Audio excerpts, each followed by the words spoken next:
Amém. Estou muito contente de estar aqui e por essa oportunidade. Quero agradecer a todo mundo que participou disso, né? Porque não é uma coisa que a gente constrói do nada, é uma coisa que a gente constrói do dia a dia. Agradecer a irmã Maria, que eu não estou vendo aqui, mas é uma pessoa que foi muito responsável por isso. A irmã Chile, principalmente, é uma pessoa que dá muitos conselhos. A irmã Raquel, que é um exemplo para mim, assim, quando está pregando. Deus usa ela grandemente. A irmã Ruth também, gente, eu gosto tanto da Ruth. Eu não tenho essa habilidade de lembrar versículos de cabeça, mas é uma coisa que eu vou estudar para adquirir. Eita glória! A gente vai ler 2 Reis.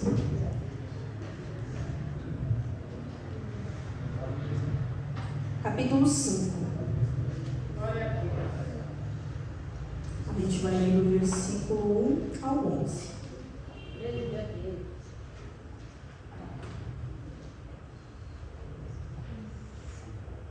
Falar para os irmãos, principalmente, que estou muito nervosa, né?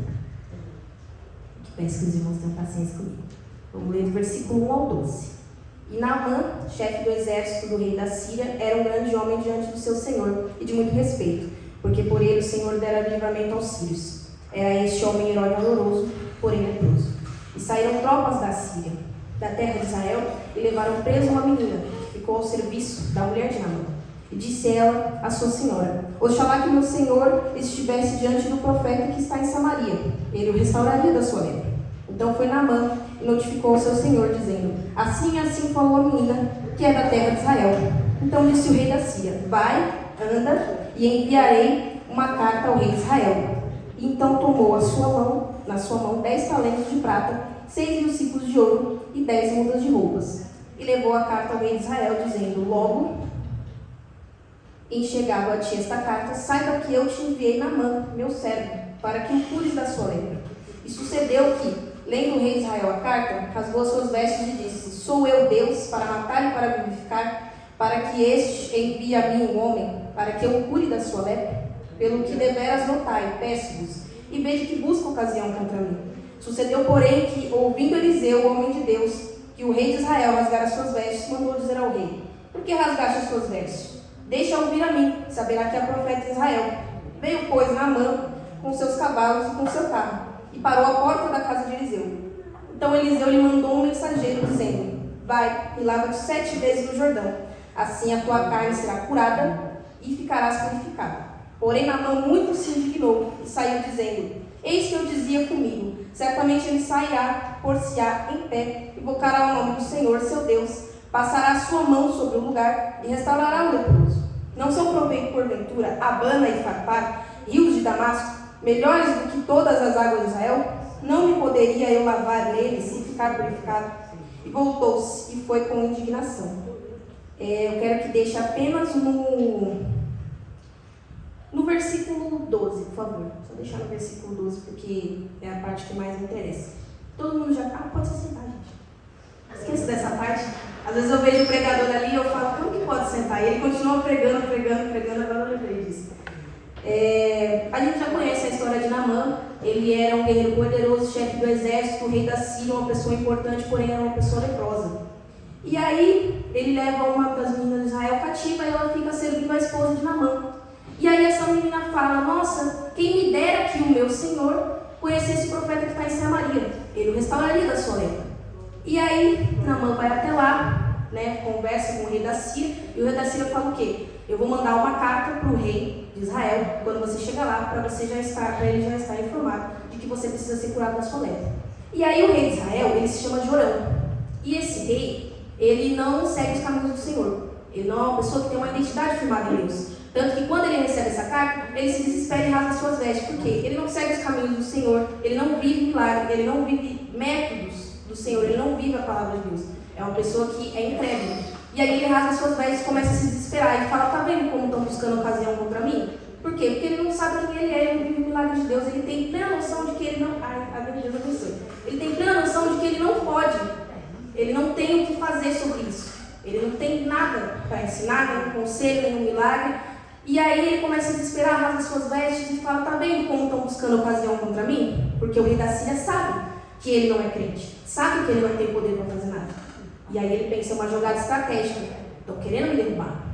E aí né? O profeta Eliseu, que é uma pessoa que tem a identidade firmada no Senhor, que vive de milagre, que conhece a palavra, que vive de método, fala o quê? Por que você está rasgando suas vestes? Por que você está desesperado? Se você não sabe quem você é, eu sei quem eu sou. Pode mandar ele para mim, para ele saber que tem profeta em Samaria. Isso é uma coisa que a gente tem que trabalhar, a gente tem que saber nossa identidade. Eu sou Deus para curar e vivificar? Não. Você é rei, você é servo do Senhor. É essa identidade que ele deveria ter. Eliseu também não é Deus, então ele fala o quê? Envia para mim para ele saber que tem profeta em Israel. O profeta é boca de Deus. Eliseu sabe quem ele é. Eu não sou Deus para matar e para vivificar, mas eu sirvo um Deus que mata, vivifica, que cura. Eu escuto a sua palavra, eu vivo os seus métodos e eu sei o que ele pode fazer. Eu sei quem eu sou em Deus, eu tenho identidade firmada. Quando vier o problema, eu sei o que resolver, porque aqui tem solução para tudo. Aqui aparece um monte de exemplos de problemas, de Gênesis a Apocalipse, e a solução também está aqui, de Gênesis a Apocalipse. Continuando. Glória a Deus.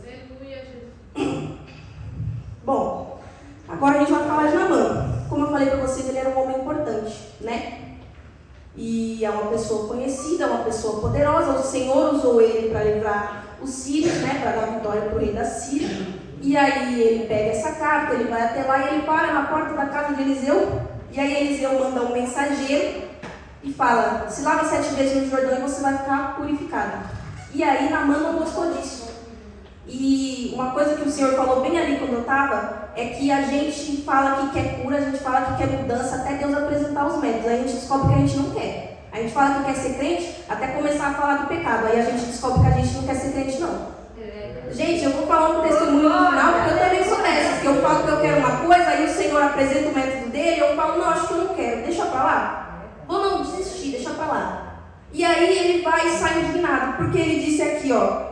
Ele muito se indignou no versículo 11, porque eu dizia comigo: certamente ele vai sair, vai se pôr em pé, vai invocar o nome do Senhor, vai passar sua mão sobre mim e vai restaurar o repouso. Ou seja, ele criou uma expectativa que não tem. Ninguém falou para ele que ia ser isso. Se alguém falou, mentiu.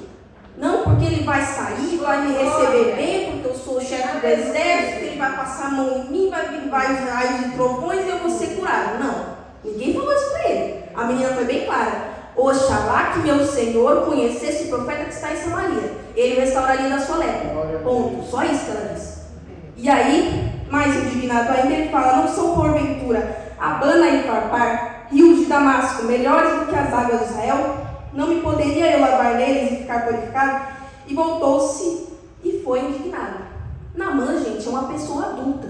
É uma pessoa que deve ter lepra há muito tempo. Então ele já deve ter tentado vários métodos diferentes. E aí ele escuta falar do Deus de Israel e começa a questionar os métodos de Deus. Ai, eu não gostei que eu vou ter que me lavar no Rio Jordão, eu não gosto desse rio, eu não gosto das águas de Israel. Querendo questionar Deus sem saber que o método funciona. E é isso que a gente faz às vezes. A gente fala: Senhor, eu quero mudar, eu quero deixar a vida de pecado. E aí o Senhor fala para ele: renúncia, jejum, oração. Ah não, acho que eu não quero, não dá para fazer de outro jeito, não dá para a gente contornar aqui, não dá para... Só metade, não dá para... Poxa, venho de domingo, aí durante a semana vou procurar outras coisas. Gente, cada coisa que eu já vi que a pessoa fala assim: não, eu quero ser crente de domingo. É o crente de domingo. Ele vem no domingo, tá à noite aqui, glória a Deus e aleluia. E durante a semana, meu filho, só falta ele fazer um despacho. É sério, só falta fazer um despacho. A gente fala que a gente quer, mas aí quando apresenta o método e a gente desiste. A gente não quer, gente. A gente não está tão determinado assim, não. Isso é bom pra gente aprender. A gente fala: será que eu estou tão determinada para quando Deus começar a apertar, será que eu estou pronta para ele apresentar um método que não é o meu? Para ele apresentar soluções que não são minhas, objetos que não são meus? Porque aí ele começa a falar: não são porventura Abana e Farpar, rios de Damasco. Damasco é Síria. Síria é o lugar que ele conhece, é o lugar que ele está acostumado, é o lugar que ele mora. Ou seja, ele está querendo apresentar para Deus soluções que ele conhece. É a mesma coisa que a gente vir do mundo e querer apresentar para Deus soluções que são do mundo. No mundo você faz o despacho, no mundo você toma seu banho de sal, você faz o que você quiser. Aqui não é assim que funciona. Aqui é método, aqui é palavra, aqui está escrito diretamente o que você tem que fazer. Não tem meio termo. É isso que você tem que fazer. E aí ele fala: a gente não pode pegar outros rios, outras coisas que não são do Senhor, porque o Rio Jordão é do Senhor. Vários milagres aconteceram no Rio Jordão. É um rio muito importante. Eu anotei aqui. O Rio Jordão é um lugar onde se desce.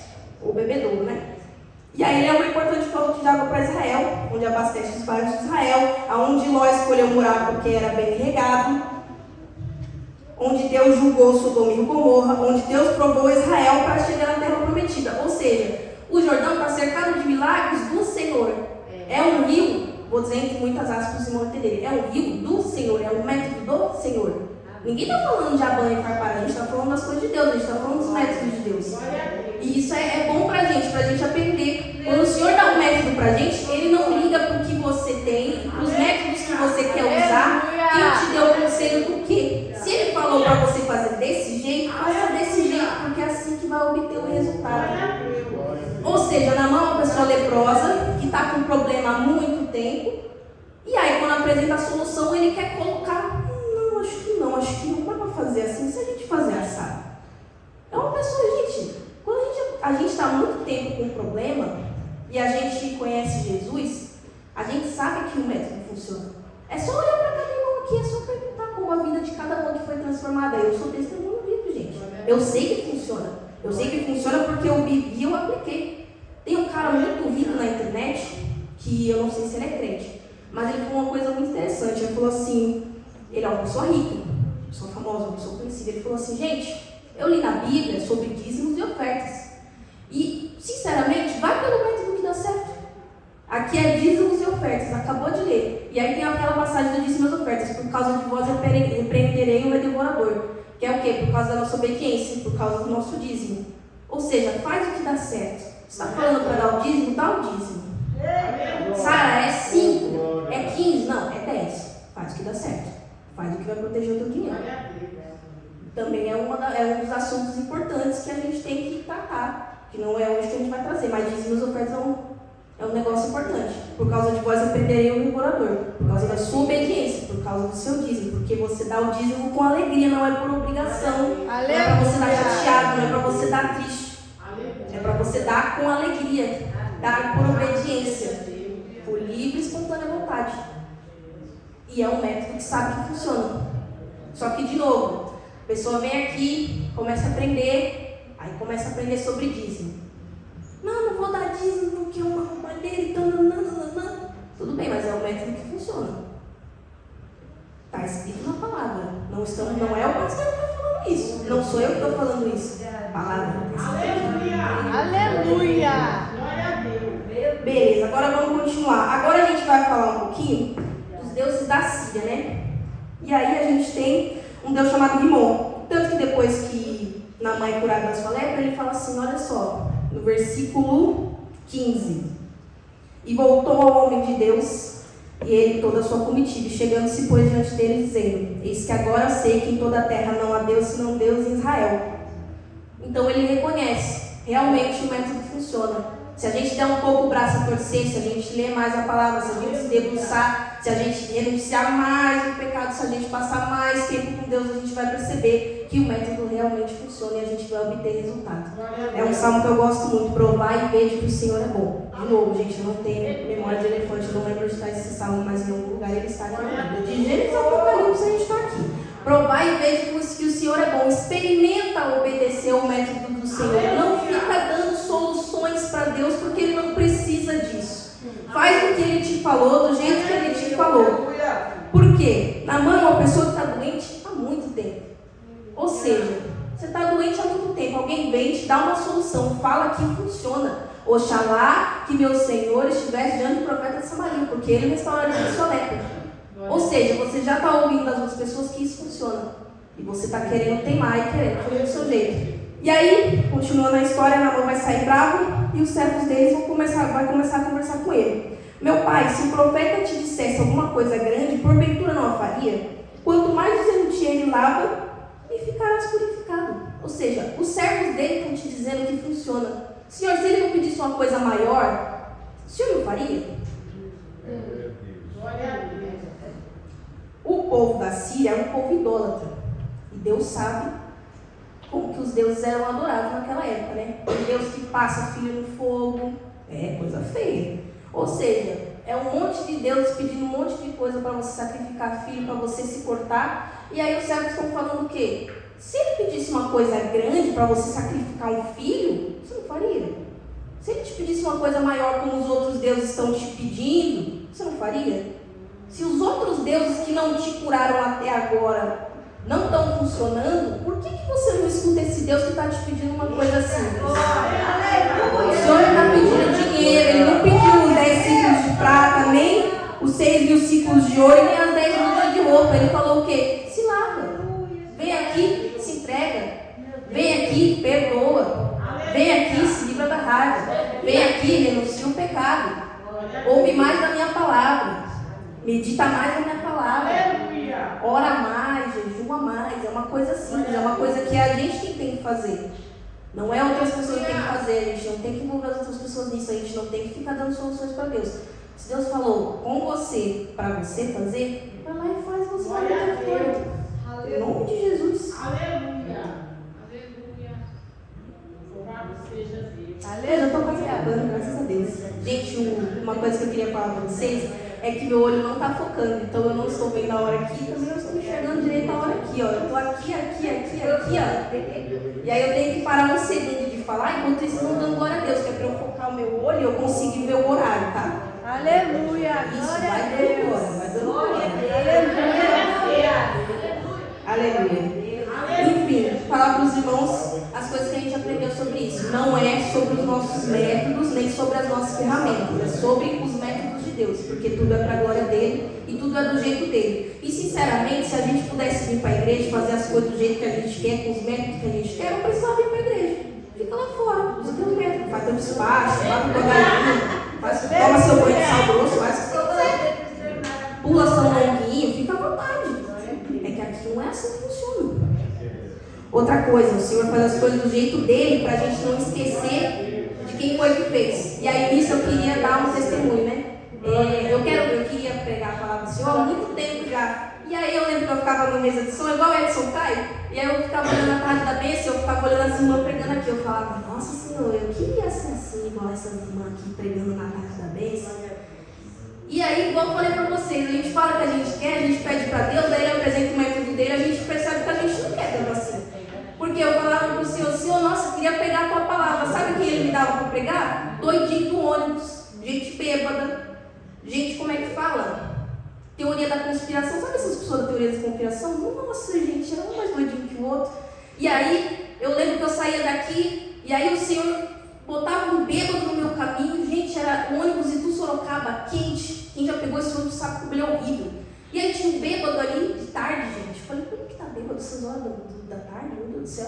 E eu na minha, gente, quietinha, Deus sabe que eu não estava falando com ninguém, eu nem queria. E aí eu ali com a minha Bíblia, e aí ele chega, você tem uma Bíblia? Eu falei, tem sim. E aí começa a conversar da palavra, eu não tenho uma Bíblia, eu queria tanto uma Bíblia. Pega, toma, para que Deus, em nome de Jesus. E é toda terça assim. Aí teve um dia, gente do céu, se eu não tivesse lido a Bíblia naquele dia, eu ia passar uma vergonha. Vai pelo método que funciona, que é pra gente também não passar vergonha, isso acontece. E aí eu tinha lido a Bíblia numa terça-feira, na tarde da bênção, e eu saí daqui falando de novo, nossa Senhor, eu queria ser como essas irmãs que estão aqui. Elas estão pregando, estão bem vestidas, estão bonitinhas, né? Até a gente conhecer como é que é o método, como é que é o processo. A gente percebe que a gente não quer tanto assim não. A gente só queria estar aqui em cima mesmo, era só isso. E aí eu saí de lá e surgiu uma moça, né? Comecei a conversar com ela no meu trabalho. E aí ela falou assim, você é crente? Eu falei, sou crente. Eu percebi que você é diferente. Essa conversa não vai dar certo. Nossa, gente, faltava eu revirar meu olho, não podia porque era cliente. E aí continuou conversando comigo e falou assim, nossa, eu também era da igreja tal e tal e tal. Não era assembleia, né? Enfim, aí ela falou assim, eu era da igreja tal, tal e tal, mas depois eu saí, porque aí eu percebi que eu sou a igreja. Eu falei, não é possível, não estou vendo isso não. E eu respirando profundamente, falando assim, não, exercício da paciência. E aí nesse dia eu tinha lido sobre Mateus 16, versículo 17 e 18, que fala da importância da igreja, onde o próprio Jesus olha para Pedro e fala, sobre ti edificarei a minha igreja, sobre esta pedra, no sentido de que Pedro seria a pedra, sobre esta pedra edificarei a minha igreja. E eu falei, não, mas em Mateus está escrito isso, se a igreja não fosse importante, ela falou nesse sentido assim, Ah, não, porque aí eu sou a igreja e eu me reúno com meus irmãos em casa. Eu falei, não, mas a igreja é importante, porque senão não estava falando disso no Novo Testamento. O próprio Jesus falou, sobre ti edificarei a igreja. Ou seja, a igreja é importante, com todas as falhas, com todos os irmãos que dão trabalho, com todos os jovens, com todos os adolescentes. Ela é importante. Cada irmão aqui é importante, cada irmão aqui tem uma tarefa. E Deus tem um plano na vida de cada um, nunca duvide disso. E a igreja é importante para a formação dessas pessoas. Porque, de novo, se fosse para a gente viver com nossos métodos, do nosso jeito, porque a gente não gosta da fulana, porque a gente não gosta da ciclana, fica lá fora. Vai vir aqui para dentro para fazer a mesma coisa de lá de fora? Não dá certo. Aqui é método, aqui é palavra, é assim que funciona. E o último, todos os milagres são para a glória de Deus. E a gente não pode se esquecer de agradecer, principalmente, de ter essa gratidão igual na mão. Revoltado, saiu revoltado. E aí depois de esfriar um pouco a cabeça, não, realmente, acho que eu deveria tentar, né? Já que é uma coisa fácil, só tenho que me lavar. É só isso. Vai lá, se lava 7 vezes. Estou curado. Pego todo o meu orgulho, enfio no meu bolso, volto lá na igreja, volto lá no pastor, volto lá no profeta e falo, realmente, não há outro Deus além do Deus de Israel. Nenhum outro Deus faz milagres como Ele faz. Independente dos métodos, independente que me incomode, independente que não é do jeito que eu gosto. Ele realmente faz milagres. Ou seja, uma pessoa que viu o método, aplicou o método e obteve o resultado. E na palavra desse gente, é papum. Pegou o método, aplicou, obteve o resultado. Com fé, crendo com certeza, fazendo por alegria, né? Não por obediência. E aí você obtém o resultado.